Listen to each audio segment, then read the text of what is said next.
म अहिले तपाईलाई नेपालको पहिलो काठमाडौँ बाहिर पहिलो प्रस्तावित अन्तर्राष्ट्रिय क्रिकेट स्टेडियमका लागि बजेट समेत विनियोजन भइसकेको यस्तो स्थान देखाउँदैछु जो देखेर तपाईँ दङ्ग पर्नुहुन्छ। हेर्नुस्, यो भीमदत्त नगरपालिका वडा नम्बर 4 महेन्द्रनगर कवर्ड यो खेलकुद क्षेत्रमा रहेको यो जग्गामा चाहिँ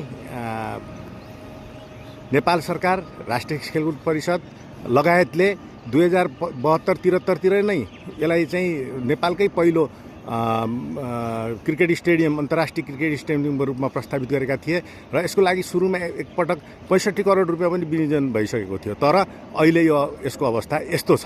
हेर्नुस्, यो खाल्डाहरू छन्। यी खाल्डा किन भए यहाँहरूलाई अचम्म लाग्ला। क्रिकेट स्टेडियम प्रस्तावित हुँदाहुँदै खेलकुद विकास समितिले, जिल्ला खेलकुद विकास समितिले यसलाई चाहिँ माछापोखरीका लागि लिजमा दिएको थियो र त्यो लिज नसकिँदै हटाइयो पनि। तर अहिले यो खाल्डामा परिणत छ। खाल्डा छ, यो पूर्ण मात्रै, अब यसमा माटोको पनि कमी भइसकेको छ। यो पूर्ण मात्रै फेरि लाखौँ रुपियाँ खर्च हुने देखिन्छ र नेपालको खेलकुदको विकासको अवस्था यो छ।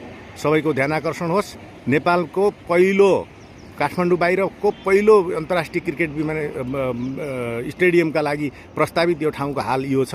र यसपछि कैयौँ जनप्रतिनिधिहरू आए, कैयौँ पटक निर्वाचन भयो र कैयौँ पटक चाहिँ सरकारहरू बने। तर यो अब ठाउँलाई कसैले पनि हेर्न सकेन, कसैले पनि हेरेको छैन।